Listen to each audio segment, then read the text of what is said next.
So hello everyone, my name is Gustavo. I'm a field cloud engineer at Canonical. I spend most of my time designing and implementing enterprise solutions, but with open source software.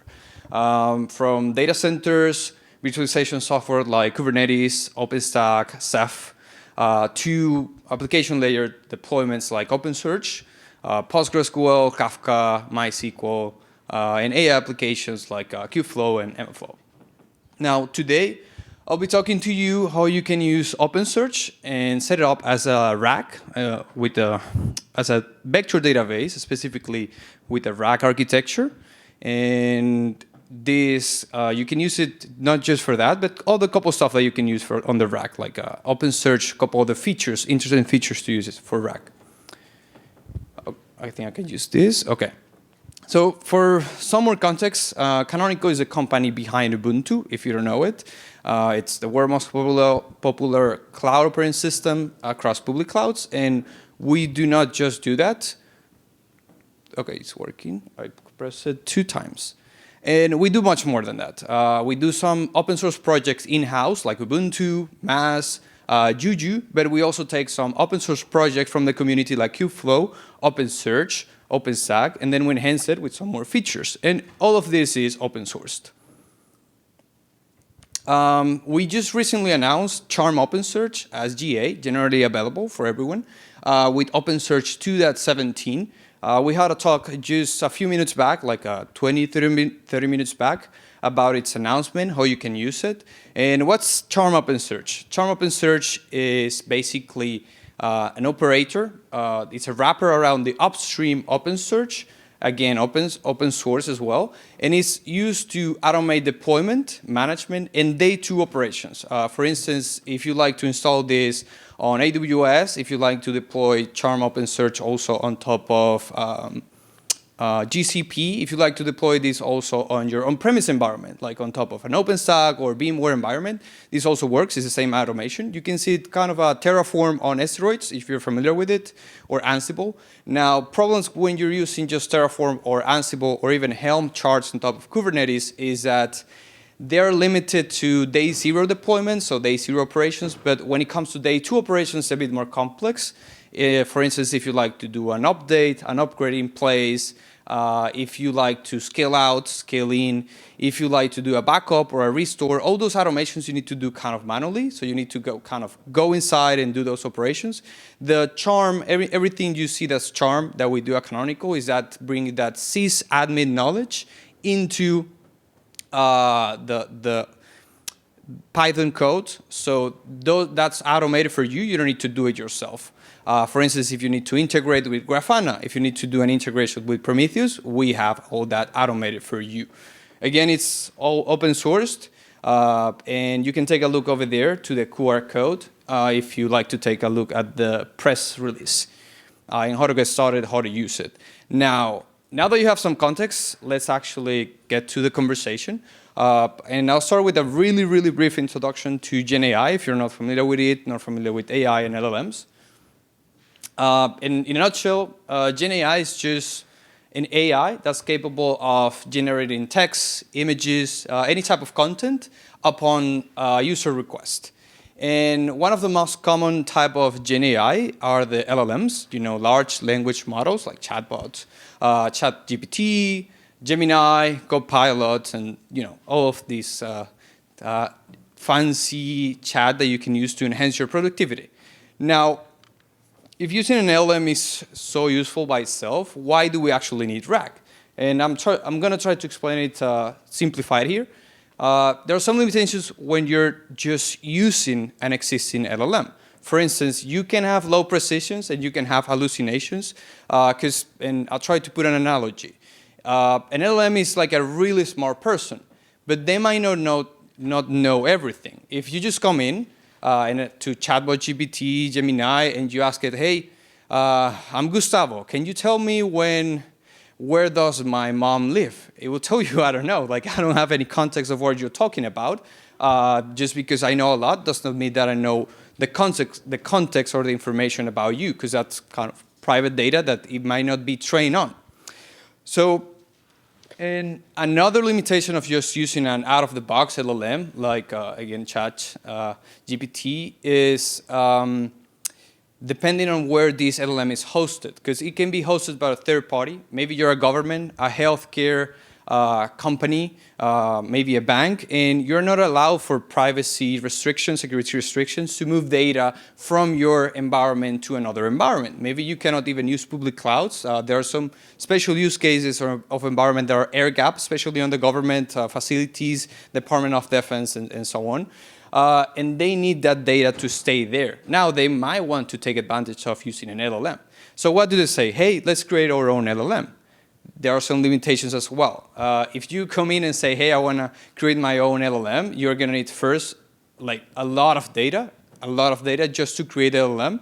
And then it's going to be really expensive. Like computationally, you're going to need around millions of dollars just to run and create your own LLM. Like, for instance, I believe LLaMa was created with about 25K 8100 GPUs running for about 100 days. And again, that's a lot of money. So you want to find a middle ground, something in between. And that's why you use RAG Force. You can reuse existing foundational models, like again, LLaMA or Gemini and such, but you want to do it with open source, obviously. And then you can give context to that LLM. You can give information about yourself. You can store it locally, keep it private, and then enhance those responses based on what you're talking. So I'll put the same example about asking ChatGPT about my family. Maybe I gave beforehand a list of documents like, hey, this is all the information about my family, birth certificates, marriage certificates, and then I can actually ask questions about myself to the chatbot. So, RAG. We discussed why we need RAG. So briefly, what's RAG? It's kind of an architecture called retrieval augmented generation. And what you do is, if you see on the left that gigantic set of data that we use to train the model, and I don't know why it's flaky, but okay. Use it to create the model. Let's say we start from a base LLM model, for instance, LLaMA, which is open sourced, and we enhance it with context, with local documents, so it can answer questions like he read ahead of time. And then you have the Q&A system, the questions and answer system, in the middle between your base model and your vector database and your user. So your user can ask the questions directly to the Q&A system. It's going to be enhanced with your local data, with your documents, and then the LLM can answer a question. This is at a really high level, the three ingredients that you'll need to build a RAG with open source. Really high level, you need a model. Again, I was mentioning LLaMA. I'm using, for the demo, an example, just an 8 billion. It's a small one, the quantity size. And a vector database, we're going to be using OpenSearch, just with a plugin, which is KNN. And you need your data, a couple documents. That's all you need. And I don't know why every time. I'm going to start just clicking here so it doesn't get flaky. OK, so OpenSearch, you know it's a search engine, so you have tons of primitives to do searching. That's nice. You can then enable it as a vector database, and it has tons of features for that, like machine learning tools around, and you can enable it for this type of complex solutions. You can use also Kubeflow, which is a platform that's really nice to do optimization of your hardware resources, like GPU scheduling on top of Kubernetes. And it's a full framework to manage your machine learning lifecycle. It's an MLOps tool, end-to-end. If you want to version your model, if you want to also version your data, your accuracy, and such, Kubeflow is a really nice system. In this case, we'll be using it for the Kubeflow pipelines, which is a framework to do like data pipelines, as well as Kserve, which is an inference engine that we'll be using so we can run the model with it.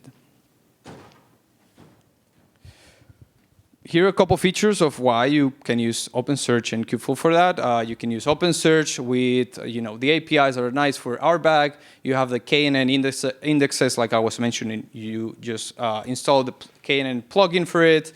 You has a nice memory index to store the conversational flow. So it just does not know about, let's say, the bunch of documents I share with the bot, but it also knows about the recent things we just discussed about. Like, hey, we just discussed 5 minutes ago, 3 minutes ago about this, with like when you're having a conversation with someone, so you know what you're talking about. You also have some nice connector with LLM APIs, and you have something that's called a GAR filter, which is nice to filter like bad words or just censor your LLM. Like if you've seen the recent versions of Chat GPT, that beforehand you could ask it about anything, and right now you cannot ask it about global wars or these type of things. That type of things you can do with a guardrail. Like, don't talk about this, don't answer about this. You can also use it to censor private information about the company. Maybe you train a model, like you can have context of documents about the company, and you say, hey, if you're talking about this, don't, this type of, about this company, don't talk about this sort of, with regex, or just have a model in front of it to censor the information. In Kubeflow, we can use the Kubeflow pipelines to do data ingestion. I'll show you in a bit how.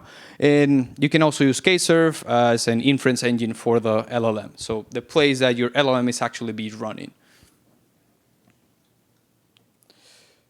This is how it looks at, I think this is what's flaky, hopefully. This is at a low level, how it looks. Hopefully you can see, it's zooming off, but I'll talk about it anyway.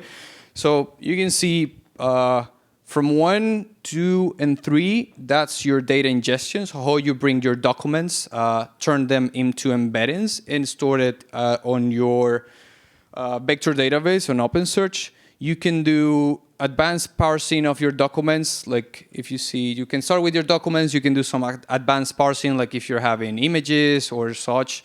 You can do it externally. You can do some nice document processing on OpenSearch itself if you like to do, changes on the text and information once you have it in a nice format.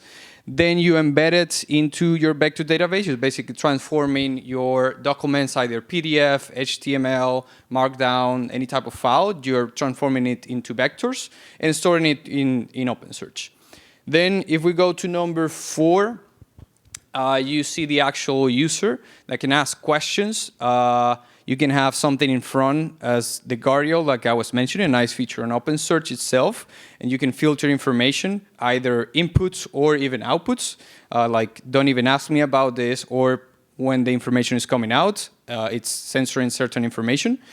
You have the prompt processing, which is basically coming in, I think I skip a number, so 4, 6, sorry for number 5. 4 to 6, you can ask this question, enhance it with your vector database, with your documents, so it now knows and have some context.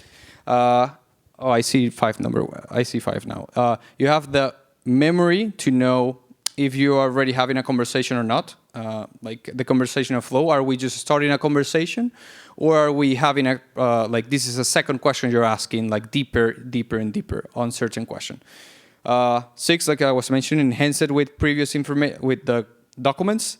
Number 7, you can also have some interesting chat templating on OpenSearch, or you can go directly to your LLM and come back with a question on number 8 and bring it to your end user. And right now, I'll show you how this looks like. Demo, I'm saying from data to information to knowledge. From data, you have your documents. Information, you have it as embedding. And knowledge, once you can start having a conversation with the actual chatbot. And I'm having these as screenshots just because so far the internet connection has been really slow for me. So I prefer to show you a couple screenshots and then I can show you like a live demo. Can ask on the room if you prefer just to show live demo on how it works or even how to set it up, which is really straightforward. So I'll show you a couple screenshots, and I'm saying here Juju models. Juju is it's an open source automation tool that you can use to deploy models. Models are simply deployments. In this case, we have a couple, and I'll talk briefly about each of them. Like I was mentioning, Juju works on top of any cloud, and you can deploy it on GCP, Azure, AWS, on top of VMware, Kubernetes, OpenStack, MAS. It's definitely cloud agnostic, which is really useful if you want to build something multi-cloud or hybrid cloud. In this case, I'm using AWS for the deployment. One of the models is using microK8s. It's a lightweight version of Kubernetes, for development or just to have it quickly installed in a few nodes. No need. It's kind of merging the control plane and the worker nodes just to have a small VM count when you're doing microK8s. Why do I have microK8s here? I have it because I'm deploying on top of microK8s Kubeflow to run the pipelines. I'm using also microK8s to enable it with NVIDIA GPUs, so my pods have access to GPUs, and then I can use them not just for the data pipelines and training, but I can also use it for the model itself when I'm running my LLM model that runs on a pod, and that pod runs with GPUs. This works not only with NVIDIA GPUs, which is the example I have, but you can also enable it with AMD or Intel GPUs. And I'm using a small NVIDIA GPU. I'm using the T4s available on AWS. I think it's the G4, the flavor name. You call it type, a VM type name. We also have something that we call COS, or canonical observability stack. That's what I was mentioning, that type of plugins you can plug and play with, or charms. In this case, for observability, that's a full stack, open telemetry, like Alert Manager, Grafana, Loki for logs, Prometheus for metrics, and traffic, just so you can access the dashboard. It looks like this, at least on the operating system layer, like you can do checking on the CPU, RAM usage, memory, on the disk, and on the network as well. I'll show in a bit the live if we have time. I think we might, so that'll be nice. But so far, I'll be showing the screenshots. And you can use it, again, the integration is automated. And you can use it to monitor not just on the operating system layer, so on the VMs. You can also monitor the infrastructure layer, like the Kubernetes layer, my pods and such. Like that's automated. And also on the application layer itself. If you want to monitor what's happening on your OpenSearch, do I have an OpenSearch down? Is my index working properly? Do I have a missing shard or and such? And that's having, again, Loki for logs, Prometheus for metrics, Tempo, that's on the roadmap. It's not there yet. It's for traces if you want to do optimization and such. Is it there, Mehdi? I see your face. Yeah, okay, that's there already. That's awesome. We have also traces on OpenSearch to take a look and do optimization, and Grafana for the dashboards and alerting. We also have Charm Kubeflow. I was mentioning it for the pipelines. That's a complex beast. It has a couple microservices, as you can see. That's how it looks like from the CLI, at least the infrastructure installation. And obviously, Charm OpenSearch is really straightforward. Again, I encourage you to take a look to the presentation we have a few minutes back. Like that goes really deep down into how to use the Charm OpenSearch, how to install it, how to have it multi-cloud. Like, hey, I have a cluster on my AWS account, I have another cluster on my Azure account. I want to do replication. I want to have failover, fallback, auto-healing out of the box. You can definitely take a look at that, or just the get started tutorial. And it comes with default install the KNN plugin, and then the idea is to start adding more plugins and more plugins to the Charm as well. And this is how it looks like from the GUI. Like the GUI, I mean from the chatbot I set up. It's a pod on top of Kubernetes. If I ask it like stuff like, what's a dog? It's going to answer properly. Again, it's a smart person. He knows about English in general. Now, if I ask it questions about, hey, what's OpenSearch Con? It's going to say, yeah, I don't really know what that is, unless I have some context, because I don't know what you're talking about. So what do? We run our ingestion pipeline. So we take our files, and what I did is I put them into a bucket, like S3 bucket. I have a couple PDF, HTML, TXT files, like it supports a couple different formats. It turns those, it downloads them, it turns them into embeddings, and it stores them in your vector database. And this is how it looks like from the Kubeflow UI. And it stores them into OpenSearch. And that's going through steps 1, 2, and 3 that we discussed a couple minutes back on the low-level architecture of RAG with open source software.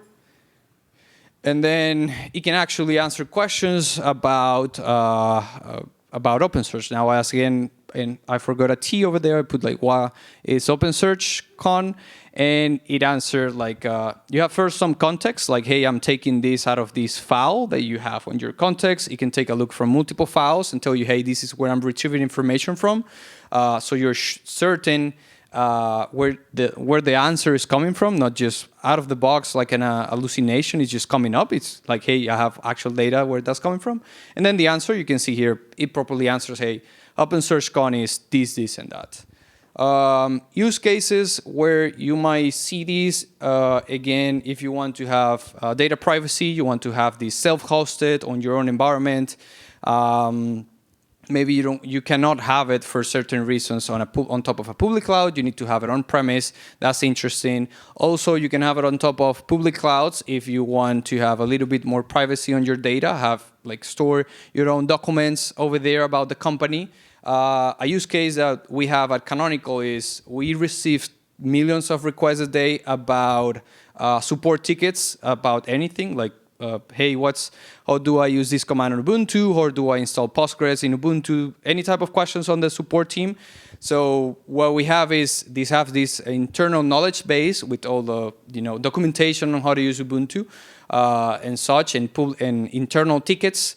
We have an LLM over there with that knowledge base as a RAG, and then we try to answer with it first. If we cannot answer properly with the RAG and the LLM, then we can pass it to an engineer. So that saves us tons of time, again, for the great amount of support tickets that we receive every day. And other use cases, again, if you just wanted to learn about something really specific, you don't have the luxury to build your own LLM. You can use RAG. Multiple use cases, again. And then there's some other nice innovations that you can use around RAG, like besides what I mentioned, like guardrails and just embeddings, like hardware accelerators. If you use stuff like Intel AVX, like vector accelerators from the hardware. There is also something interesting coming up. If you're not familiar on the security side of things, that's confidential computing. That has been there for quite some time, at least on VMs, and doing confidential computing on CPU. And what confidential computing does is, if you're familiar with encryption at rest, that's encrypting your disk. If you're familiar with encryption in transit, that's encryption of the information over the network. And then there is this term of encryption in use, which is basically encrypting your own RAM. So even if your hypervisor tries to get access to the information, you have all that data encrypted. So it's encrypted all the time. And that's very useful, especially for healthcare sector that wants to use